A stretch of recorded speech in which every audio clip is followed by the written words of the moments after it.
Hello everyone, this is प्रशांत और हम सब डिस्कस कर रहे हैं वेस्ट बंगाल सेट की कुछ 2022 की एक सीरीज जिसमें हम लोगों ने सबसे पहले सॉल्व आउट किए वेस्ट बंगाल सेट का पेपर 2 एजुकेशन के लिए। और पेपर 1 डिस्कस कर रहे हैं जनरल।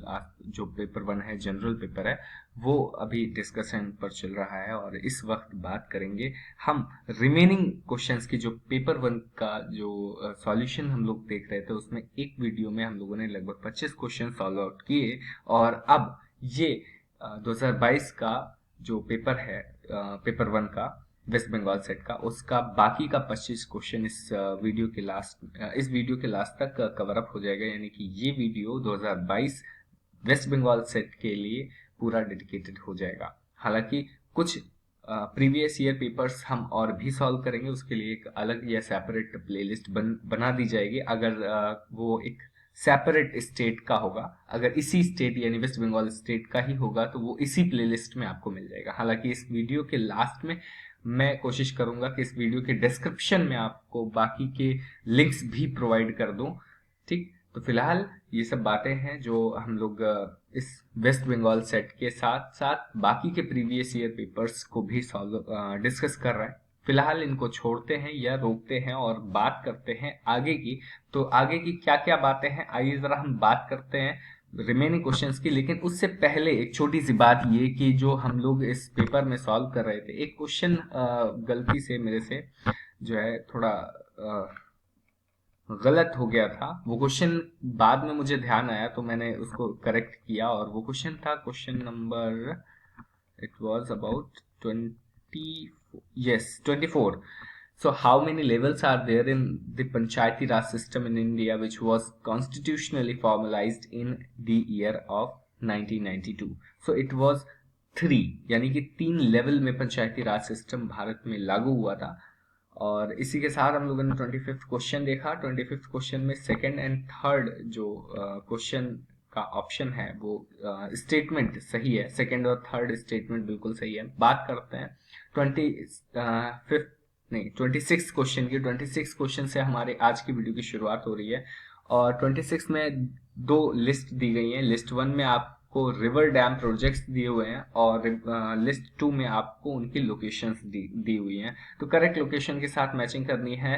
पहला ऑप्शन जो पॉइंट दिया है वो शिव शिव समुद्र प्रोजेक्ट योजना के बारे में है। शिव समुद्र प्रोजेक्ट योजना जो है वो कहाँ की है, तो जाहिर सी बात है कि ये कर्नाटका की है। तो इसलिए a point would go ahead with fourth option here. Hirakud project जो है, हीराकुंड प्रोजेक्ट ये तो बहुत आसान है, सबको पता है। हीराकुंड उड़ीसा में है, तो ये हीराकुंड महानदी पर उड़ीसा में जाएगा। मंडी प्रोजेक्ट की अगर बात आती है तो ये आंध्र प्रदेश में चला था, ये सबको पता है। साथ ही नागार्जुन प्रोजेक्ट की अगर बात करें तो नागार्जुन प्रोजेक्ट 20 पर चला था, 20 नदी पर चला था, और 20 नदी कहाँ है, हिमाचल प्रदेश में। ठीक, फिलहाल आगे की बात करते हैं। 27th क्वेश्चन में दिया गया विच of the following abbreviation used in foot notes and and notes means in the same place. तो इन द सेम प्लेस की जगह हम क्या यूज करते हैं, IBID। ठीक, ये एक एब्रिविएशन होता है। ठीक, बाकी यहाँ पर सारे एब्रिविएशन लिखे हुए हैं। एट ऑल जो है वो 6 APA मैनुअल या APA रेफरेंसिंग स्टाइल्स में यूज होता था, हालांकि 7th में नहीं यूज होता, ये बात आपको पता होगी। खैर, ज्यादा एक्सप्लेनेशन का वक्त नहीं है हमारे पास, इसलिए हम जल्दी से बात करेंगे 28 क्वेश्चन की, जो कि रिलेटेड है रिसर्च मेथोडोलॉजी से। कहता है the term research methodology refers to what. So it refers to the theoretical paradigms for data collection, analysis and interpretation. 29th question में आपको दिया है Sultan Ahmed and Kashim start a business, each investing rupees 20,000. After 5 months, Sultan withdraws rupees 5,000. Ahmad withdraws rupees 4,000 and Kashim invested 6,000 more. At the end of the year, total profit of rupees 69,900 was recorded. Find the shares of each. So इसको जब properly आप solve out करेंगे तो पहला option बिल्कुल सही होगा। वक्त कम है, नहीं तो मैं इसको यहाँ पर एक्सप्लेन भी कर सकता था, थोड़ा सा वक्त ज्यादा लगेगा और इतना वक्त हम लोगों के पास नहीं। क्यों? क्योंकि हमें आगे नेट का एग्जाम आ चुका है, डेट्स क्लियर हो चुके हैं और वो हम लोगों को फेस आउट करना है। ठीक है, चलिए बात करते हैं 30th क्वेश्चन की। 30th क्वेश्चन में आपको दिया है 4 student W X Y and Z appeared in 4 papers, paper 1, paper 2, paper 3 and 4 in a test. Their scores out of 100 are given below. So students हैं, इधर पेपर दिए हैं, स्कोर्स दिया है और उसके बाद कह रहा है, ये डाटा इंटरप्रिटेशन का क्वेश्चन है, पूछ रहा है कि which candidate has scored between 60 to 65 marks in percentage. 60 से 65% के बीच में किस स्टूडेंट ने मार्क्स गेन किए हैं। तो ये जाहिर सी बात है कि अगर इसको सॉल्व करेंगे, उसका एवरेज निकालेंगे, एवरेज निकाल करके हम लोग जब परसेंटेज में उसको कन्वर्ट करेंगे तो परसेंटेज या एवरेज निकालेंगे तो हमें पता चल जाएगा कि 60 से 65 के बीच में कौन है, और आंसर होगा हमारा W। ठीक है, जो कि पहला स्टूडेंट है। A given mixture contains milk and water in the ratio of 4:3. If 5 liters of water is added to the mixture, the ratio becomes 4:5. Find the quantity of milk in the given mixture.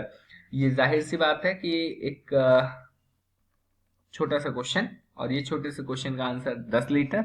Explanation में आपको इस type के questions का एक separate video में दूंगा, क्योंकि बहुत ही इजी कॉन्सेप्ट के साथ आप देख करके इसको सॉल्व आउट कर सकते हैं, इतना इजी है।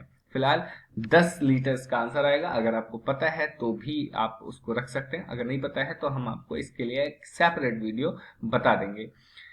A sampling frame is what? So a sampling frame is just a list of all units in the population from which a sample will be selected. जी हाँ, ये याद रखिएगा, सैम्पलिंग फ्रेम की ये एग्जैक्ट डेफिनेशन, इससे exact definition आपको कहीं नहीं मिलेगी। A list, sampling frame is a list of all units in the population from which a sample will be selected. बात करते हैं नेक्स्ट क्वेश्चन की, जो कि यहाँ दिया हुआ है। Standard error is a statistical measure of what? So standard error is a statistical measure of the extent to which a sample mean is likely to differ from the population mean. The next question is related to the data given here given here, and this data is available for question number 34 to 37. एक तरफ year दिए गए हैं, दूसरी तरफ items और items of expenditure दिए गए हैं, कितना कितना खर्च किया गया है, ये सारी डिटेल किस किस साल में है ये भी डिटेल के साथ अवेलेबल है। तो इसके साथ जब हम क्वेश्चन को पढ़ लेते हैं पूरा, तो मतलब इस टेबल को देख लेते हैं, फिर क्वेश्चन में आते हैं, और जब क्वेश्चन में आते हैं तो क्वेश्चन को सॉल्व करने के लिए पहला क्वेश्चन हमें मिलता है, what is the average amount of interest per year which the company has to pay during the period. So it is 36.66 lakh. इसी तरीके से सेकंड क्वेश्चन को जब सॉल्व आउट करते हैं तो क्वेश्चन में दिया है the total amount of bonus paid by the company during the period is approximately what the percent of total amount of salary paid during the period. So it would be 1%। जब solve करके देखेंगे तो ये 1% आएगा।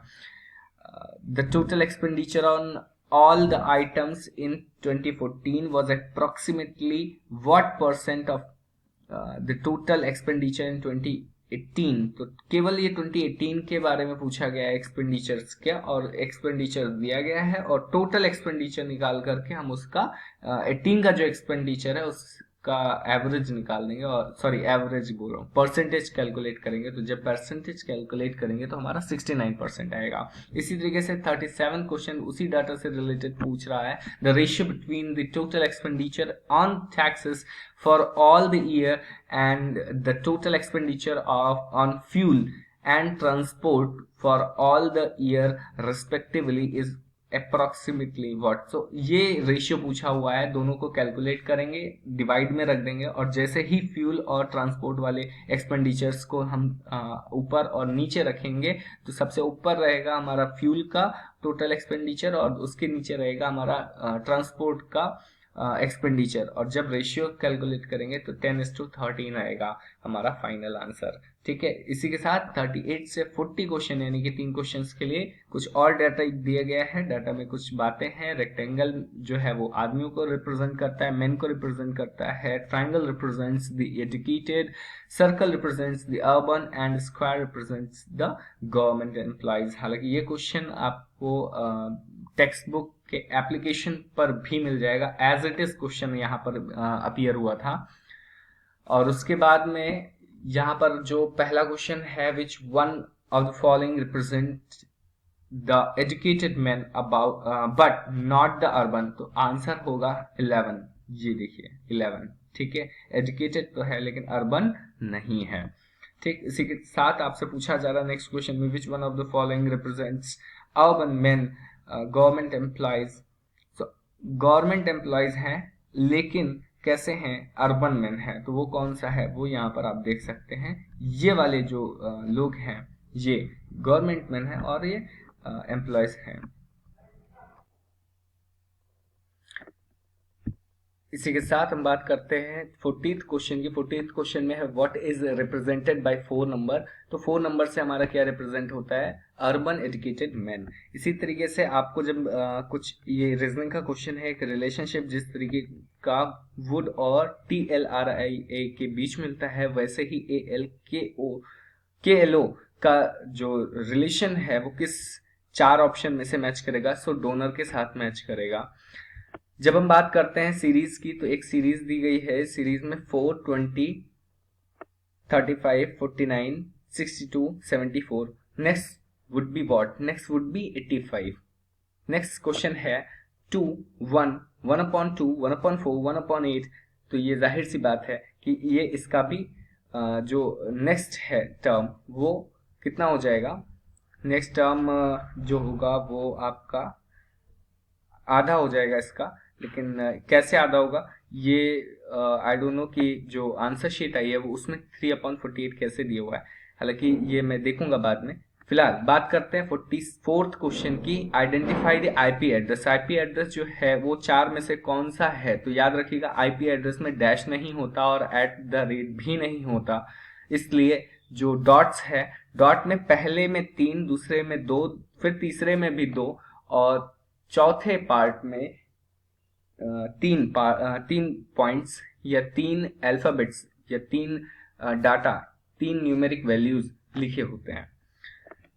Virtual memory means, virtual memory क्या होती है, एक an illusion of extremely large main memory जो होती है उसको हम वर्चुअल मेमोरी कहते हैं। और इसी तरीके से एक पैसेज दिया हुआ है, ये पैसेज आप पढ़िएगा, 46 से 50 क्वेश्चंस के लिए दिया गया है और इसमें 5 क्वेश्चन है। पहला क्वेश्चन दिया गया है, which of the following option is closest in the meaning to the word behemoth as used in the passage. तो behemoth का मतलब जो पैसेज में है वो क्या है, a powerful organisation. Which of the following statement is not implied in the passage. So जो पैसेज में एक स्टेटमेंट है वो नहीं दिया गया, बाकी 3 दिए गए हैं। तो जो स्टेटमेंट नहीं है, sports person do not follow the rules, ऐसा कुछ नहीं बताया गया है। बाकी बताया गया है कि sports persons need to be discipline, sports person may try all means to win, यानी जीतने के लिए वो कुछ भी करते हैं। Sports persons should be honest and obey rules, है ना। 48th क्वेश्चन कहा जा रहा है कि according to the author the board of control for cricket in India, BCCI के बारे में इन्होंने कुछ बातें की है, was reluctant to accept any of conditions of NADA। चलिए इसी के साथ 49th क्वेश्चन में कहा जा रहा है, which of the following best reflects the author's view of human conduct। Human conduct के बीच में ऑथर का जो व्यू है वो क्या है, which is ideal regarding human conduct may not always be practical। the last question आज के वीडियो का वो क्या है, उसमें कहा जा रहा है, which of the following phrases used in the passage is not a metaphor. Metaphor क्या नहीं है जो उसमें हमारे पैसेज में यूज किया गया है, तो match fixing is not a metaphor जो हमारे पैसेज में यूज किया गया है। सिल्वर लाइनिंग होता है, विलो गेम होता है, ग्रीस्ड विद ग्रीड होता है। ठीक, इसी के साथ आज के लिए बस इतना ही। We will meet for further things for the next time, और हमारी कोशिश होगी कि हम WB सेट के कुछ और भी previous year questions paper arrange करें और आप